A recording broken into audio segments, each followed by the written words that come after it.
Hello, beautiful people. So today I want to talk to you about this phenomenon of soul loss. Specifically, we're going to talk about what it is, what it looks like, and what you can do about it.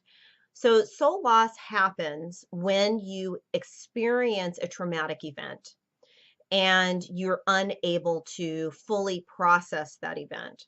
So I'll give you an example. Many years ago, one of my clients, her father died suddenly when she was a small child. And the mother, while they were at the funeral, and we don't know why the mother said this or why she did this, she said not to cry. Don't let anybody see you cry. And at the funeral. And so her and her sister were unable to process their grief at that time.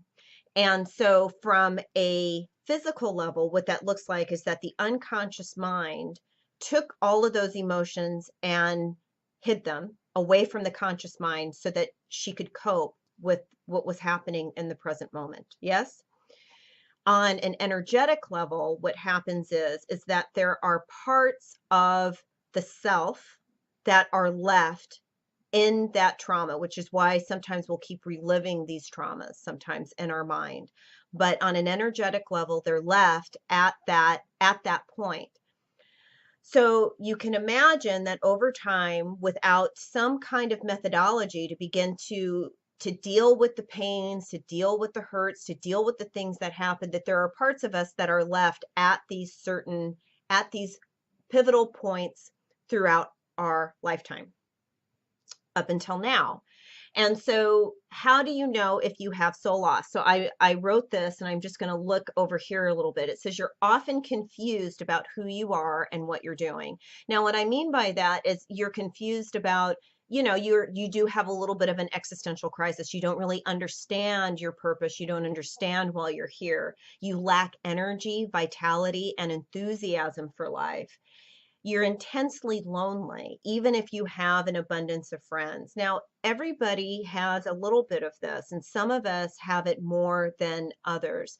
I know with my own sense of soul loss, the loneliness that I felt, even though I had family and I did have all of this abundance, it was palpable.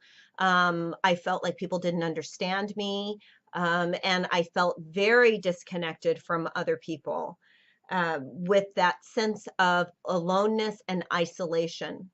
The other thing is you have inexplicable bouts of anger, sadness, frustration, guilt, fear. Sometimes there's something that just triggers a tirade of emotions. Sometimes we feel like we've lost our mojo, like you can't seem to get back to the person that you remember being. You're anxious because you feel like you're running out of time.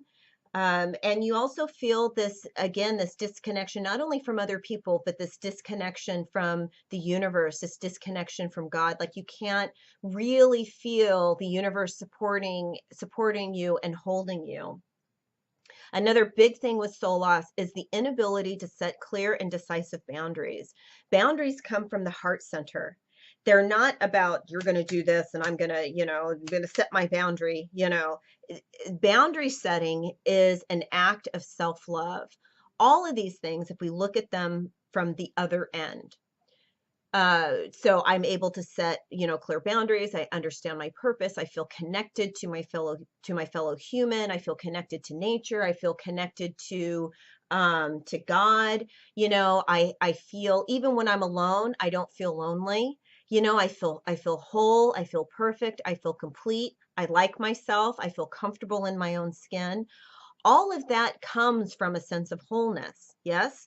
So when we lack that, we are then not feeling whole.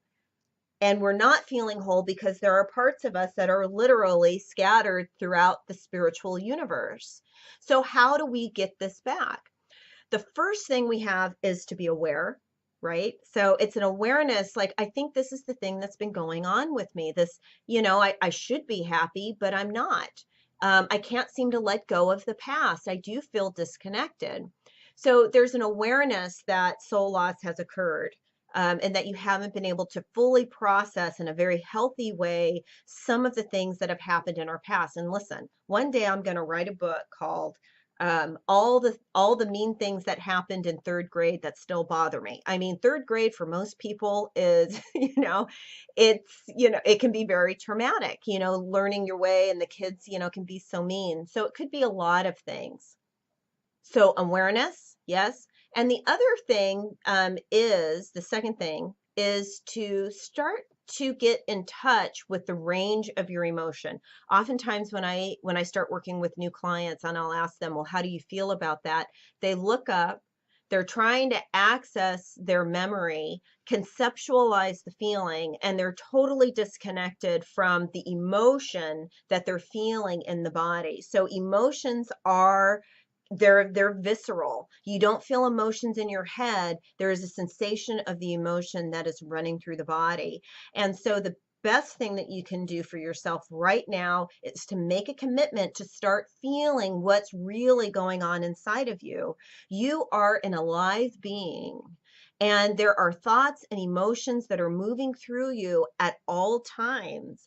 And the vast majority of people are completely disconnected from their emotions and from their emotional body because they had to be, because it was a coping mechanism to disconnect from the emotional pain that they were feeling.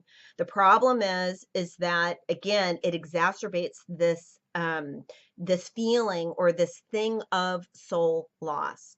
So what I want you to do is to go to my website and I want you to download the ebook on how to stop hiding your feelings, because this is going to help you to begin to settle into the body and to understand why feeling your emotions is so important.